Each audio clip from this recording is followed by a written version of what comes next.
사순절 두 번째 주일입니다. 온 성도들이 다 함께 모여 예배를 드리지 못하고 미디어를 통해 가정에서 예배드리지만 이 주일 예배를 하나님께서 기쁘게 받으실 것입니다. 이제 영과 진리로 하나님께 예배하겠습니다. 하나님이여, 주는 나의 하나님이시라. 내가 간절히 주를 찾되 물이 없어 마르고 황폐한 땅에서 내 영혼이 주를 갈망하며 내 육체가 주를 앙모하나이다. 내가 주의 권능과 영광을 보기 위하여 이와 같이 성소에서 주를 바라보았나이다. 주의 인자하심이 생명보다 나으므로 내 입술이 주를 찬양할 것이라. 아멘. 자비로우신 하나님, 아무런 공로 없는 죄인들이 오직 십자가 은혜만을 바라보며 예배의 자리로 나왔습니다.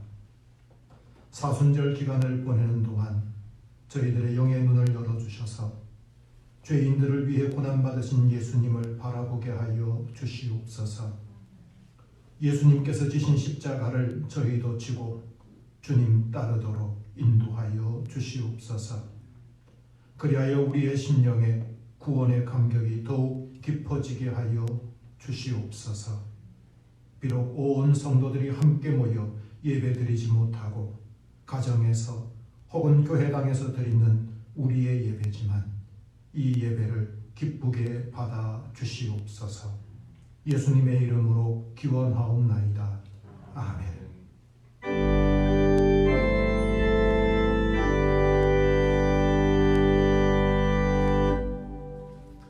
다 함께 찬송가 14장 부르시겠습니다.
53번입니다.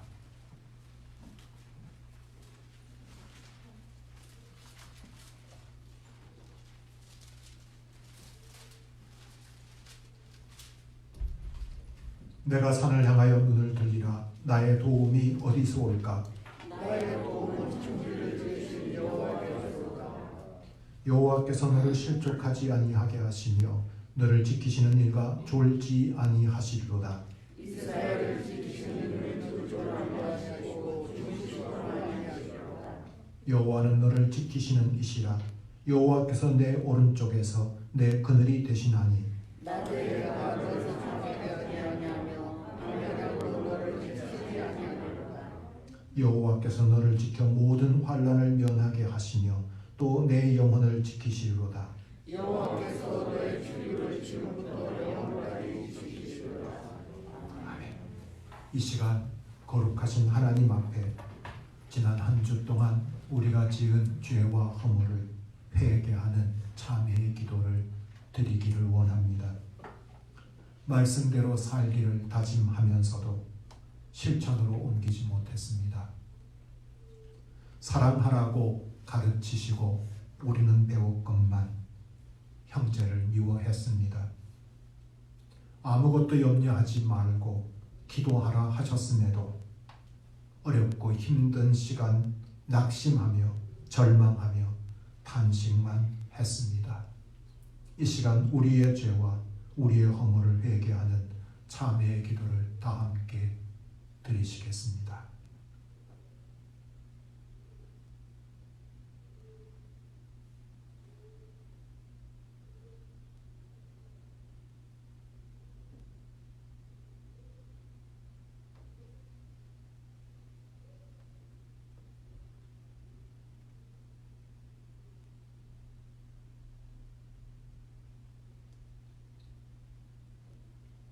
하나님의 말씀입니다. 여호와의 말씀이니라. 그날 그때에는 이스라엘의 죄악을 찾을지라도 없겠고 유다의 죄를 찾을지라도 찾아내지 못하리니 이는 내가 남긴 자를 용서할 것임이라. 아멘. 다 함께 사도신경으로 우리의 신앙을 고백하겠습니다. 나는 전능하신 아버지 하나님 천지의 창조주를 믿습니다. 나는 그의 유일하신 아들 우리 주 예수 그리스도를 믿습니다. 그는 성령으로 잉태되어 동정녀 마리아에게서 나시고 본디오 빌라도에게 고난을 받아 십자가에 못 박혀 죽으시고 장사된 지 사흘 만에 죽은 자 가운데서 다시 살아나셨으며 하늘에 오르시어 전능하신 아버지 하나님 우편에 앉아 계시다가 거기로부터 살아있는 자와 죽은 자를 심판하러 오십니다. 나는 성령을 믿으며 거룩한 공교회와 성도의 교제와 죄를 용서받는 것과 몸의 부활과 영생을 믿습니다. 아멘. 이 시간 노지혁 권사님 우리를 대표해서 기도 인도해 주시겠습니다.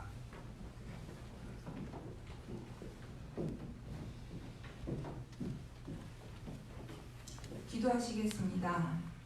할렐루야. 만물을 주관하시고 찬양과 영광을 받기에 합당하신 하나님 아버지, 한 주간의 삶도 저희를 눈동자처럼 지켜주시고 복되고 거룩한 주일 주님 전으로 나와 기도와 찬송으로 영광 돌리게 하심을 감사드립니다. 또한 저희의 부족함과 죄지음을 사랑으로 감싸고 용서해 주시는 주님께 무릎 꿇고 저희의 죄를 고백하고 회개하게 하옵소서. 대한민국을 포함해서 세계적으로 이양하고 있는 코로나19 감염으로 많은 환자와 사망자들이 증가하고 있습니다.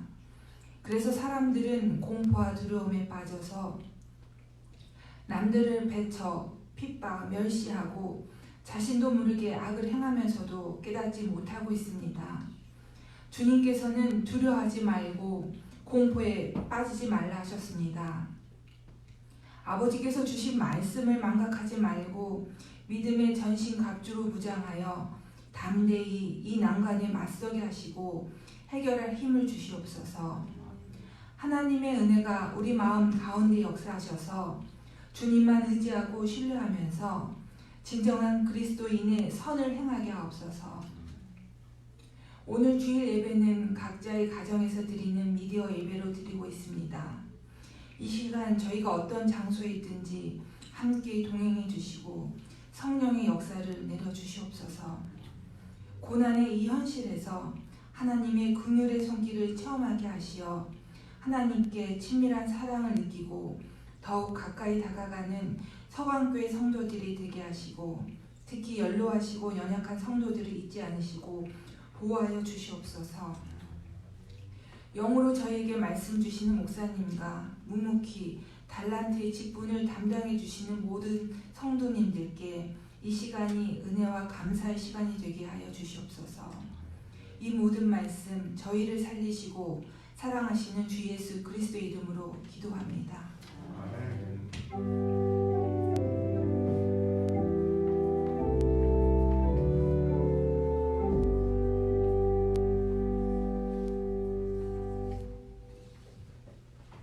오늘 우리에게 주시는 하나님의 말씀은 욥기 42장 1절로부터 6절까지의 말씀입니다.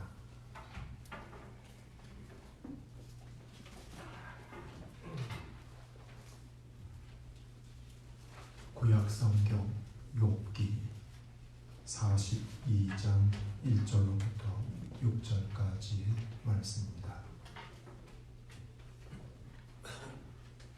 제가 하나님의 말씀을 봉독하겠습니다.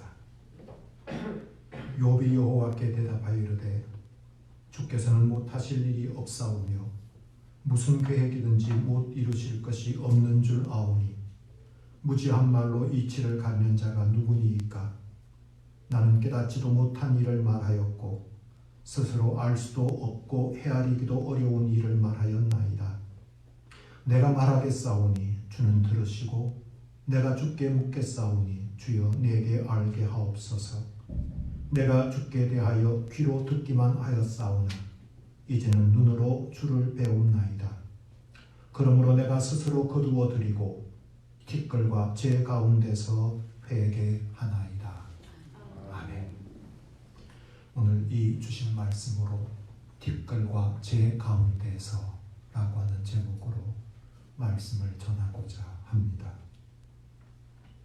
우리는 욥의 이야기를 잘 알고 있습니다. 물론 욥의 이야기를 어렴풋이 알고 있는 분들도 계실 것입니다만은 그래도 욥의 이야기는 대충 알고 있습니다. 재난이 그를 연거푸 덮쳤습니다. 그 많던 재산 하루아침에 다 사라져버렸습니다. 생명보다 귀한 자식 한꺼번에 다 잃어버렸습니다. 남은 것이라고는 몸뚱이뿐이지만 그마저도 피부병으로 만신창이가 되어버렸습니다. 이루 말로 할 수 없는 고통이 그에게 찾아온 것입니다. 그를 위로한답시고 찾아온 새 친구들은 오히려 욥의 부하만 돋웁니다. 그들과의 지리한 논쟁이 끝났다 싶었을 때 엘리후라는 인물이 나타나 욥에게 교훈한답시고 뭐라고 하기는 하는데 욥의 귀에는 제대로 들리지 않습니다. 그리고 결국 하나님이 나서십니다. 하나님께서 폭풍 가운데서 욥에게 친히 말씀을 하십니다. 그런데 하나님의 말씀 어느 구석에도 욥이 겪고 있는 고난에 대해서는 한마디도 하지 않으십니다.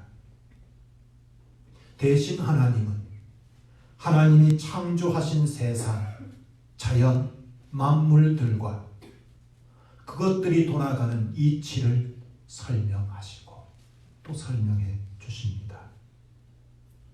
특히 베헤못과 리워야단에 대한 하나님의 경탄하는 말씀은 놀랍기 그지 없습니다. 하나님의 긴 말씀이 끝났습니다. 이제 욥이 그 말씀에 대해 반응할 차례가 되었습니다.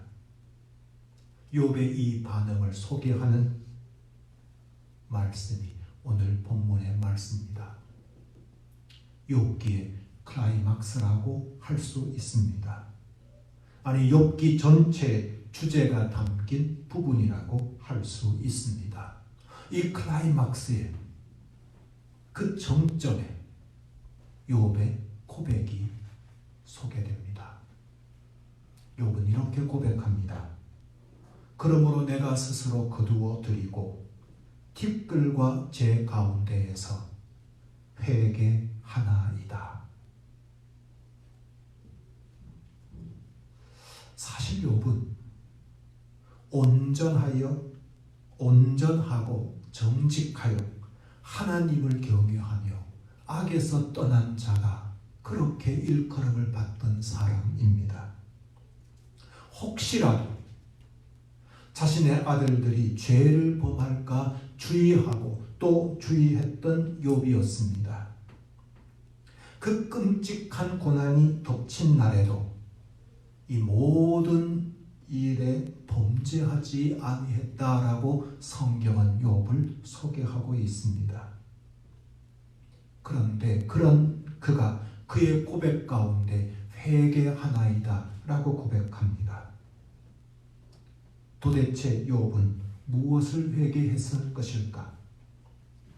그가 티끌과 제 가운데서 회개한 회개의 내용은 도대체 어떤 내용을 회개했을까? 혹시 저 아우구스티누스가 유년 시절에 배 하나 훔친 일을 기억하고 회개했던 것처럼 욥도 미처 회개하지 못한 유년 시절의 죄악 떠올려서 회개한 것일까?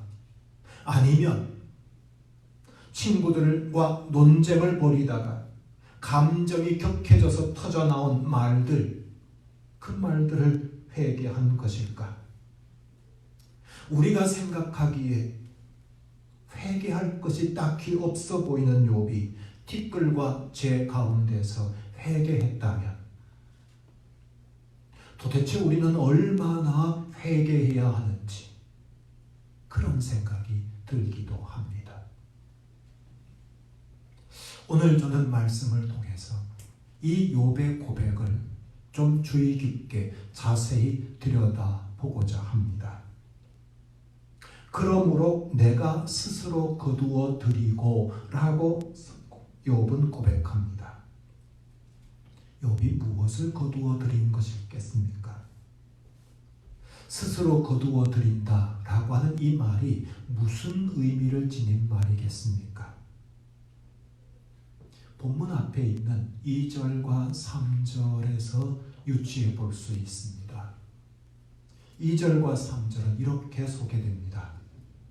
주께서는 못하실 일이 없사오며 무슨 계획이든지 못 이루실 것이 없는 줄 아오니 무지한 말로 이치를 가리는 자가 누구니까? 나는 깨닫지도 못한 일을 말하였고 스스로 알 수도 없고 헤아리기 어려운 이 일을 말하였나이다. 욥이 하는 고백입니다. 하나님께서 주신 말씀을 통해서 하나님께서 폭풍 가운데서 그에게 주신 말씀을 통해서 욥이 깨닫는 것이 있었습니다. 하나님께서는 못하실 일이 없다고 하는 사실, 하나님께서 계획하신 것은 반드시 이루어야 마신다고 하는 것을 그는 깨닫게 되었습니다. 한때 자신은 알지도 못하면서 깨닫지도 못하면서 함부로 말했습니다. 하나님께서는 하실 수 없는 일이 없으시고 하지 못하실 일이 없으시고 하나님의 계획은 반드시 이루시는 분이신데 그 사실 제대로 깨닫지도 못한 자신이 함부로 말했던 것, 자신이 내뱉었던 말들, 무지하기 짝이 없는 자신이 행한 모든 말들, 그 말들을 지금 욥은 스스로 거두어 드린다라고 고백하는 겁니다.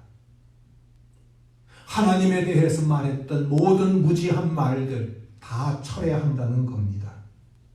아니, 그런 말을 한 자신이 부끄러워 견딜 수 없어 자신을 경멸한다고 하는 의미가 담겨 있는 말입니다.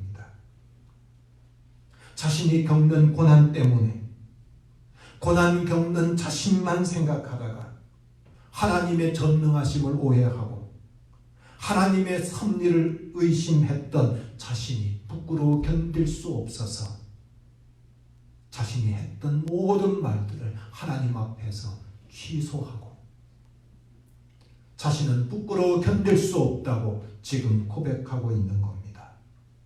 그렇습니다. 지금 욥은 회개하고 있습니다. 하나님 앞에서 회개하는 겁니다. 자신이 했던 모든 말들을 거두어 드리고 그 모든 말들 때문에 부끄러워 견딜 수 없어서 하나님 앞에서 자신의 잘못을 고백하고 있는 겁니다. 우리는 어떻습니까? 우리는 어려운 일을 만나게 될 때 우리는 다르게 행동합니까? 욥에 비할 수도 없이 작은 상실이나 아픔이나 고난 앞에서도 우리는 대뜸 하나님께 항의부터 하고 시작하지 않습니까? 하나님의 전능하심에 대해 의혹의 시선을 보내지는 않습니까? 하나님의 섭리를 의심하고 시작하지는 않습니까? 어느 철학자는 무신론자를 정의하다가 신자들 중에도 무신론자들이 많다고 지적합니다. 이를테면 믿는다고 하면서도 하나님이 살아계심을 믿는다고 하면서도 하나님의 전능하심을 믿지 않는다면 그렇다면 그도 현실적인 무신론자라고 하는 것이 그의 지적입니다. 믿는다는 우리가 고난 가운데서 하나님께 대하여 이러쿵저러쿵 했던 것들, 하나님의 전능하심에 대해서 불신했던 행위들, 하나님의 섭리에 대해서 믿지 못하고 의심했던 말들, 우리도 거두어 드려야 합니다. 욥처럼 우리도 회개해야 합니다. 욥의 고백을 다시금 들어보겠습니다. 그러므로 내가 스스로 거두어 드리고 티끌과 제 가운데서 회개하나이다. 욥은 티끌과 제 가운데서 회개하나이다 라고 분명하게 고백합니다. 앞에서 스스로 거두어 드린다고 회개했다고 하는 표현을 다시 반복하는 수사적인 표현일까? 앞에서 스스로 했던 모든 말들을 거두어 드린다 해놓고 다시금 내가 회개합니다 반복해서 설명하기 위해 이렇게 말한 것일까? 사실 티끌과 재 하면 연상되는 것이 회개인 것은 분명합니다. 이스라엘 백성들이 회개할 때 티끌을 날리거나 죄를 뒤집어 썼습니다. 티끌과 재 가운데서 회개하나이다 라고 하는 이 표현이 언뜻 생각하면 욥이 그저 스스로 했던 말을 거둬들이는 것뿐만 아니라 철저하게 치열하게 회개했구나 라고 하는 표현으로 생각하기 쉽습니다. 그런데요, 티끌과 재는 꼭 회개와 관련된 표현만은 아닙니다. 티끌과 재라고 하는 이 구문이 구약 성경에 꼭 3번 등장합니다. 본문과 그리고 창세기 18장 17절, 27절과 욥기 30장 19절에서 언급됩니다. 창세기 18장 27절에서는 아브라함의 말 속에 소개됩니다. 아브라함이 말합니다. 나는 티끌이나 재와 같사오니 라고 고백합니다. 욥기 30장 19절에서는 욥의 고백 속에 이 표현이 등장합니다.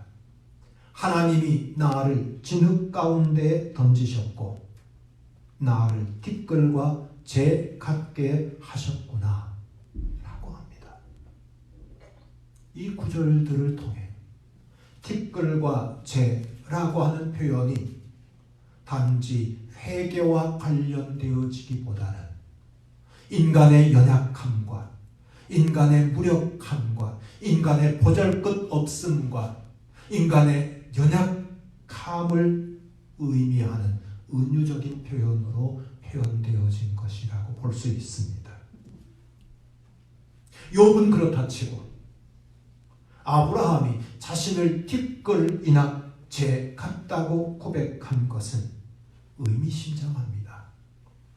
믿음의 조상이라고 불리는 아브라함, 그가 스스로를 티끌과 재라고 고백하고 있다면, 그렇게 자신이 연약한 존재이고 무력한 존재라고 고백하고 있다면 그의 후손들인 우리 역시 티끌이나 재 같은 존재, 욥이 고백한 것처럼 티끌과 재 같은 존재가 아니라고 부인할 수 없을 것 같습니다. 너무 비약이라고 생각하십니까? 다윗은 시편 22편 6절에서 나는 본래요 사람이 아니라 라고 했습니다. 시편 103편 14절에서는 우리가 다 먼지뿐임이니라 라고도 했습니다. 사도 바울은 고린도전서 15장 8절에서 만삭되지 못하여 난 자라고 자신을 표현하기도 했습니다. 이쯤 되면 인간이란 이런 존재이구나 라고 우리가 생각하게 됩니다. 실은 하나님께서 인간에게 주신 말씀이 있습니다. 너는 흙이니 흙으로 돌아갈지니라. 우리는 티끌과 재가 맞습니다. 좀 제 인정하고 싶지 않지만 우리는 티끌과 재 같은 존재입니다. 사실 작은 바이러스 하나에도 무너지거나 공포에 떠는 연약한 존재들이 아닙니까? 말 한마디, 댓글 하나에도 속절없이 무너져 버리고 마는 미약한 존재가 아닙니까? 비커너의 표현을 빌자면 이런저런 옷을 입고 있지만 그 옷 한꺼풀만 벗기면 세상의 비극적 삶은 차지하고 자기 삶의 무게만으로도 수고하며 힘들어하는 가련한 두 발 달린 짐승, 우리의 존재가 그와 같은 존재라고 하는 것을 우리가 어떻게 부인할 수 있겠습니까? 자, 욥은 재와 티끌 가운데에서 라고 했던 것이 지금 자신의 존재가 티끌과 재와 같은 존재라고 하는 그 고백을 지금 하고 있는 셈이라고 할 수 있습니다. 그렇다면 그가 티끌과 재 가운데서 회개하나이다 라고 하는 이 말씀은 어떻게 이해할 수 있는가? 아니, 어떻게 이해해야 하는가? 티끌과 재가 무능이나 무력이나 보잘것없음을 의미한다면 욥이 그 가운데서 회개한다 라고 한 것은 무슨 의미일까? 구약학자 안근조 교수는 여기 이 회개하나이다 라고 하는 히브리어 단어의 뜻에는 무엇에 관한 생각을 바꾸다 라고 하는 의미도 담겨 있다는 사실을 일깨워 줍니다. 그래서 그는 티끌과 재 가운데서 회개하나이다 라고 하는 이 고백은 실은 티끌과 재에 관한 나의 생각을 바꾸었습니다. 라고 번역해야 맞고 그렇게 이해하는 것이 옳다라고 주장합니다. 이런 내용입니다. 욥은 자신을 티끌과 재 같은 존재로 여겼는데 이제는 그 생각을 바꾸게 되었다는 말입니다. 자신을 티끌과 재같이 보잘것없고 무력한 인간으로 여겼는데 이제는 그 생각을 바꾸게 되었다는 겁니다. 고난으로 인해 만신창이가 되었고 친구들과의 논쟁으로 자신의 밑바닥까지 다 드러내었던 그야말로 형편없이 티끌과 재 같은 자신에 대해 생각을 바꾸게 되었다는 겁니다. 생각을 어떻게 바꾸게 되었는지를 살피기 전에 이유부터 확인할 필요가 있습니다. 왜 자신의 생각을 바꾸게 되었는지 5절 말씀에서 그 이유를 찾을 수가 있습니다. 내가 주께 대하여 귀로 듣기만 하였사오나 이제는 눈으로 주를 배우나이다 라고 고백합니다. 이제껏 그는 하나님에 대해서 듣기만 해왔습니다. 가르쳐주는 대로, 배운 대로, 공부한 대로, 생각한 대로 하나님에 대해서 듣기만 들어왔습니다. 그런데 지금 폭풍우 가운데서 하나님께서 자신에게 찾아오시고 자신에게 직접 말씀을 건네주셨습니다. 하나님과의 이 만남, 하나님과의 이 대면, 창조주 하나님, 못하실 일이 없으신 하나님, 뜻하신 일을 반드시 이루어야 마시는 하나님, 살아계신 하나님을 그는 배웁게 된 것입니다. 이로 인해 그의 생각이 달라졌습니다. 하나님과의 만남을 통해 자신을 바라보는 생각이 달라지게 되었다는 겁니다. 자신을 티끌과 재로만 여겼습니다. 하나님께서 나를 이 지경 되게 만드셨다고만 생각했습니다. 그런데 하나님을 친히 만나고는 이 생각이 달라졌습니다. 어떻게 달라졌는지 우리는 다 알 수 없습니다. 다만 짐작할 수는 있습니다. 하나님의 능력이 자신에게 임하고 하나님의 섭리가 자신에게 역사하는 한 자신은 더 이상 티끌과 재 같은 존재가 아니라고 하는 사실. 하나님께서 그토록 경탄하셨던 베헤못과 혹은 리워야단보다 자신은 더 강하고 더 아름답고 더 빛나는 존재라고 하는 확신을 갖게 되었다고 할 수 있습니다. 실제로 그의 삶은 하나님과의 대면 이후 갑절의 복이 그에게 임하게 되었다고 성경은 말합니다. 하나님을 만난 후에 하나님과의 대면 이후에 자신을 바라보던 생각이 달라졌습니다. 형편없는 존재로 여겼던 자신을 이제는 하나님의 전능하심이 역사하고 하나님의 섭리 안에 사는 자신, 그런 자신으로 바라보게 되는 변화가 있게 되었다는 겁니다. 욥만이 아니라 그 누구라도 하나님을 만나면 달라집니다. 그 누구라도 하나님을 만나면 달라질 수밖에 없습니다. 전능하신 창조주 하나님을 만나고 아무런 변화가 없는 게 오히려 기적이 아니겠습니까? 사도 바울은 고린도후서 4장 7절에서 우리가 이 보배를 질그릇에 가졌으니 이는 심히 큰 능력은 하나님께 있고 우리에게 있지 아니함을 알게 하려 함이라 라고 했습니다.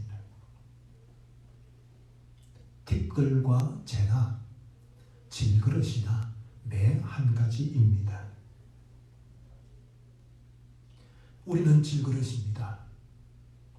그것도 이가 깨지고 금이 간 아무짝에도 쓸모없는 질그릇입니다. 뒷글과 채와 진배 없는 질그릇입니다. 그러나 여러분 아십니까? 우리가 질그릇이지만 그러나 우리는 보배를 가진 질그릇입니다. 그리스도를 모신 질그릇입니다.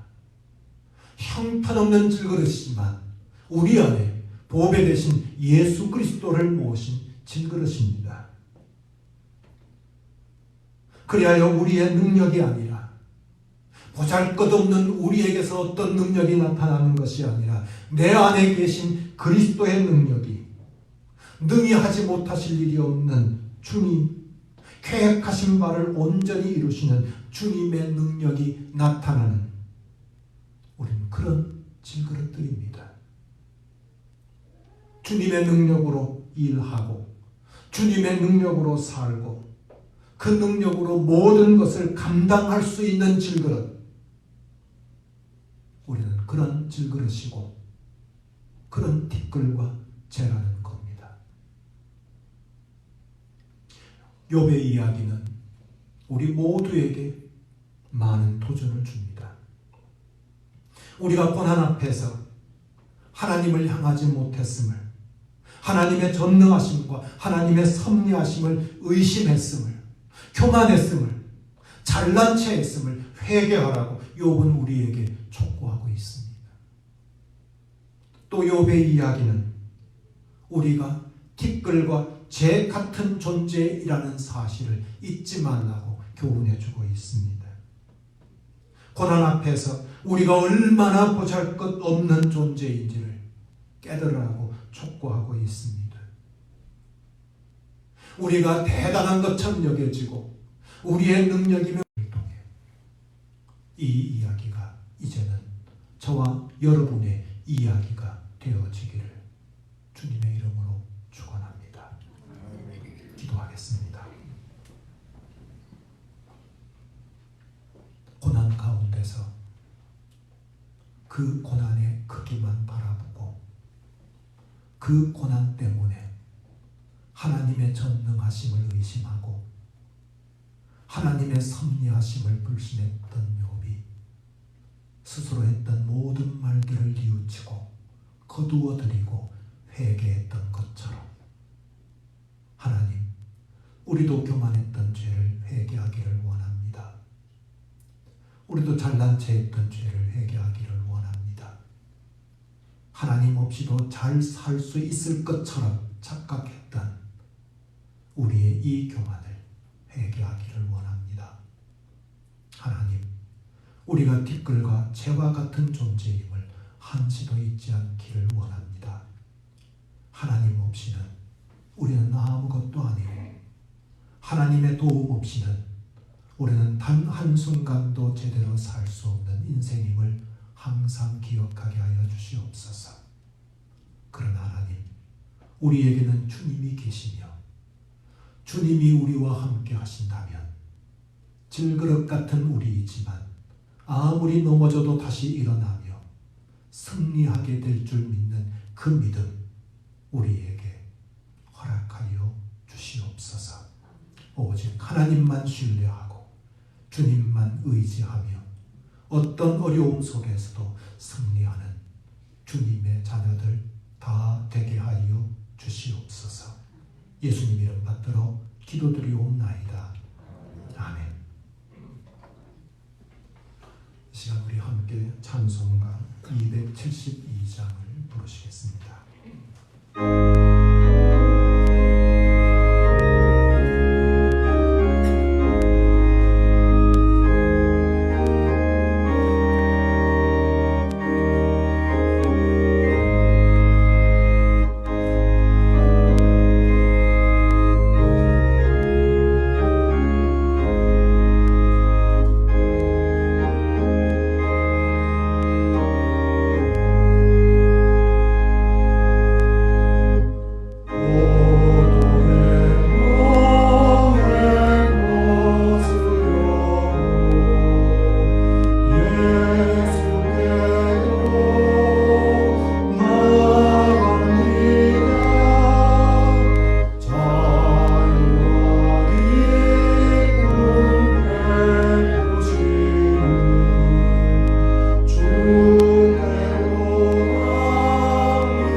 주일 예배를 드리게 하시고 혹은 가정에서 혹은 예배당에서 하나님께 예배하게 하여 주심을 감사드립니다.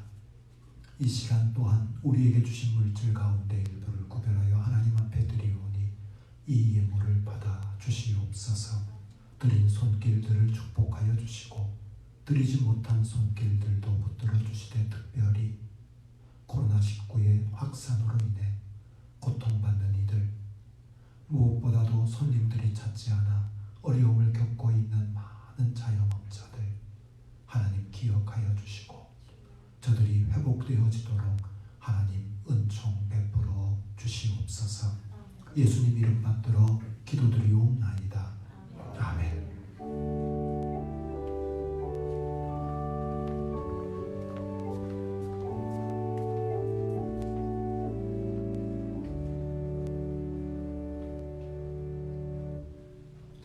광고 말씀 여기까지 드리겠습니다.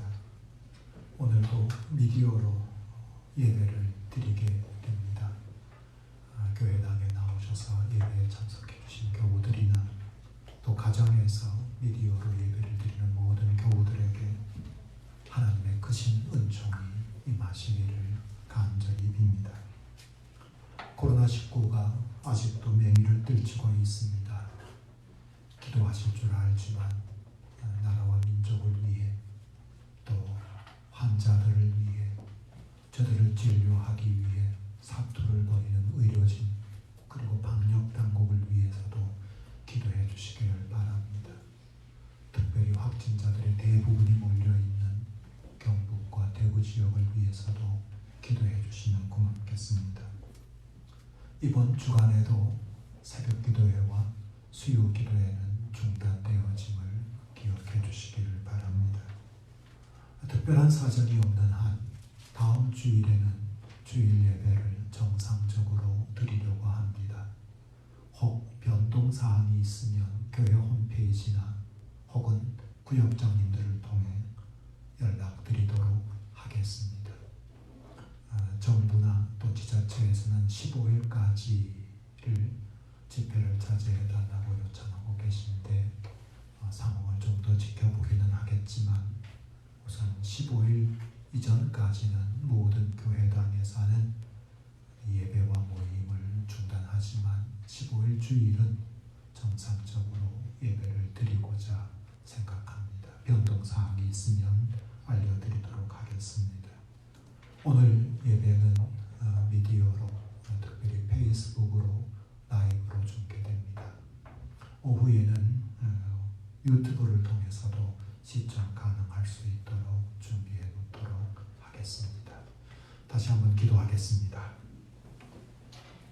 지금은 우리 주 예수 그리스도의 은혜와 하나님 아버지의 만극하신 사랑하심과 성령님의 인도하시며 교통하시는 역사가 티끌과 재와 같은 우리를 기억하고 오직 우리 안에 계시는 주님의 능력, 그 능력 의지하고 그 능력 드립기를 간절히 소망하는 머리 숙인 모든 성도들 머리 위에와 또한 우리의 교회 위에와 조국의 교회들 위에 그리고 고통받는 조국 위에 지금으로부터 영원토록 함께 하옵시기를 간절히 축원하옵나이다.